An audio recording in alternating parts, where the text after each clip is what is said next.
Tough loss yesterday for sure. Just when you give up 218 yards rushing, that's a long day defensively, and we had a chance to go back and watch the tape, and I think we made the necessary corrections, and now we have to get a chance to get out and practice next week and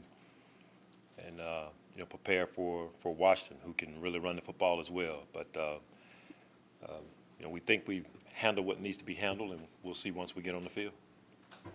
Leslie, Lorenzo mentioned yesterday that looking through the tape, coaches could be a bit more meticulous, maybe a bit more harsh in their critiques. How have you seen the players respond to that after going through today's film? I thought our film session was really good. There was a lot of give and take, just communicating, and the coaches explaining what exactly they were looking for, and the players giving their point of view as well. And I thought it was really good and created some clarity in what we're trying to get accomplished, and I think it'll help us going forward. Leslie, did they use your team speed against you in the screen game? Is that where it might have unraveled in that area? I don't know if it was our speed necessarily, but the recognition part of it, Sal, we didn't do a real good job of recognizing the screens, although the down and distances in those conditions indicated that it would have to be screens rather than throwing the ball down the field on 2nd and 19, 2nd and 17. Just our recognition and awareness of the situation, as much as anything, was our downfall in the screen game. Leslie, when you went back and watched the film, specifically when Philly's running up the gut, what stood out to you, besides obviously their success? Probably the biggest thing, Marcel, is just our being able to play downhill as a group and shed blocks. The same age-old adage when it comes to stopping the run. Being downhill with your backers, getting your defensive line to get off of blocks and then tackle. That's the key to playing good run defense, and we didn't always do that. I don't think it's been often this season in recent, at least this season, where the defense is usually capable of bouncing back from a bad series. And it just seemed that once Matt Milano got blocked on that one play on the 65-yard run, I'm not sure what went wrong with the defense in some ways that it was unable to bounce back. And is that a concern that this might be the first time you've seen it this season? It's a good question, John. I think what happened yesterday, I'm hoping, will benefit us in a positive way down the road, starting with this week. There were some things that happened in that second half, the explosive pass, the next series.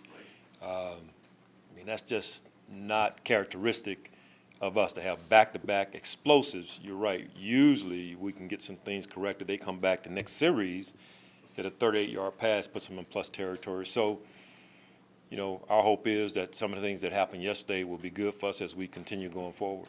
Leslie, Jordan Howard said you could tell at the end of the game they really didn't want to tackle us. Did you see any of that? No. A good indication that would be when they were trying to run the clock out and Kevin Johnson comes off the edge and gets a tackle for a loss on a 4th and 1. We wanted to tackle. We wanted to finish the game, not with them kneeling to end the game. And our guys stood up in that situation, and our offense went back on the field. Has the defense lost something with? Obviously, you're missing Harrison Phillips, but has the defense maybe lost something with Harrison not there? Harrison was doing a really good job for us, John, for sure. But the other guys that are playing, they're doing some good things as well. It wasn't just one or two guys up front. There were multiple guys who didn't quite get it done where we needed to have it done. So, we've got enough players to fill that void. Although Harrison did a really good job and was really coming along, in his own right. But we got some other guys that can stand up and make some plays inside for us as well. Leslie, you guys were 30th in run zone defense last year. It's 27th this year, 6 out of 8 coming out of the bye, opponent touchdowns. What's going wrong inside the 20 for the defense? Yeah, it's an area we work on quite a bit and spend a lot of time on, and not getting the results we want right now. But we'll continue to work at it and continue to try to get better at it. But it's something we got to find a way to hold teams to field goals when they get down there, and we're not doing a good job of it yet, but we'll continue to work on it. Is it the run defense in particular that's hurting in those areas, or is it a combination of both? Well, yesterday it was run. I mean, they did hit a touchdown pass from about the 3-yard line, but I mean, they were able to run the football successfully throughout the day, at least throughout that second half. And so our run defense yesterday was a problem for sure in the red zone. Leslie, this might be an odd question, but can block shedding specifically for linebackers be taught, especially when you don't really get a lot of live reps in practice throughout the week and in training camp leading up? Oh yeah, man, absolutely. You can teach it, and you can get the results that you want, and we do teach it, and we'll continue to work on it. But you can get better at shedding blocks for sure, and it's something you have to continuously work on, especially at the linebacker level, because it's very rare that you're just going to have free reign to a runner. It happens, but most of the time you're having to get off a block or shed a block, and so you have to be able to do it for sure. Where do you think, how far has Tremaine come in that regard from when you first got him to where he is right now? I think he's grown tremendously in that area. I mean, early, about a year ago, maybe about this time, he began to turn the corner in that area, being able to take on blocks, shed blocks more efficiently. And, you know, it's something we got to continue to work on, because that's a part of what a middle linebacker does. And but he's improved dramatically, to answer your question. You go back to Adrian Peterson's rookie year, I believe. What do you make of, you know, how far he's come, like what he's accomplished and how he's playing right now? Well, it's pretty amazing when you think about it. The fact that he rushed for 1,000 a year ago, and I think he's the oldest guy to do it since John Riggins. I mean, that says a lot about him as an athlete, and you know, of course his training regime as well. So it's pretty impressive what he's doing and the way he's climbing the charts with the all-time greats. You know, my hat's off to him. He's finishing his career strong for sure. Leslie, Bill Callahan's noted offensive line coach. He's going to want to pound the ball. He's going to see what happened to you guys the last Yes. couple of weeks. How much does it become in this game? It's about being tough and things like that. How much become a sense of pride? What happened to you guys out there yesterday? Well, it's something we'll definitely have to answer the bell to for sure. People are going to look at that tape and say, okay, that's the formula right there. Be able to, you can run the football. So we've got to stand up. We got to get it fixed and improve in that area and get them to the point where you know they can't be balanced on offense. That's the goal.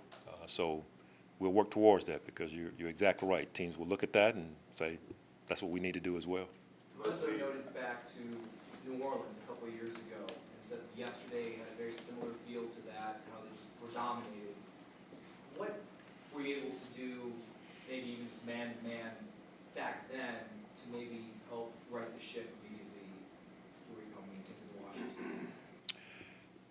Well, it really becomes, John, time on task. You know, going back to practice after you watch the tape, taking a look at what hurt you, and then making the necessary corrections. And that's exactly what we did back then, and what we've had to do anytime moments like these have happened. You take a look at it, you find out what the problem is, and if you got the right people, you can get it turned around. And I think we do, and you get it fixed and you move on.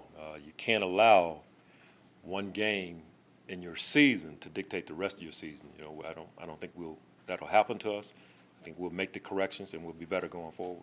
Leslie, kind of piggybacking off of John's question, I think this was the 5th time in the past 3 seasons that y'all have allowed 200-plus rushing yards. When you think back, has there been kind of a common denominator in all 5 games as to why that was able to happen? It's usually, in run defense, it's usually gap integrity along with tackling. Those are the 2 things that come to mind, usually when you are not playing good run defense. And it showed up a little bit yesterday, and it's something that we've got to make corrections and get it done. As Sal mentioned earlier, it'll follow you if you don't get it fixed. And just a little more clarity, on linebackers playing downhill, is that, I guess, kind of attacking their gap, attacking an assignment rather than just playing reactionary football, or what exactly does that mean?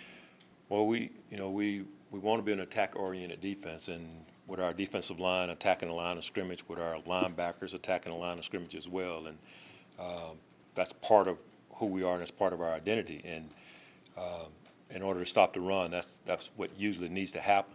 So we just want to make sure we're always doing that. We've done it at times during the season and had success in doing that. You just don't want to lose some of those fundamentals of what you say you are. Yesterday, guys were saying Philadelphia was just do you adjust the following week when that seems to be an area which is man-to-man being out physical by your opponent? How do you adjust and fix that? I think it still comes back to the way you practice and how you prepare and what you learn from what we just saw this past Sunday. And I think we'll learn from that ball game, and it'll really help us in the future. There were some things that we saw that are very fixable, and because of that and the fact that I think we have the personnel to fix it, you can get it done. I mean, it's not as complicated as it may seem, but there were some things that we can learn from that will help us going forward. Leslie, do you have to prepare for 2 different quarterbacks this week? Yeah, you know, I haven't met with our scouts yet, but I know Case left the game Thursday night with a concussion, so we'll find out as the week goes on what's happening. Leslie, this was the second straight week that you've had tearing, but it's also the second straight week you implemented the 3 nickel Yep. strategy. What was some of that partially due with his hamstring, or was it more strategy based to deal with the 2 tight ends? Some of it was because of where he is and coming back from the injury, but also some of it was the strategy with their personnel as well, so it was a combination of the 2.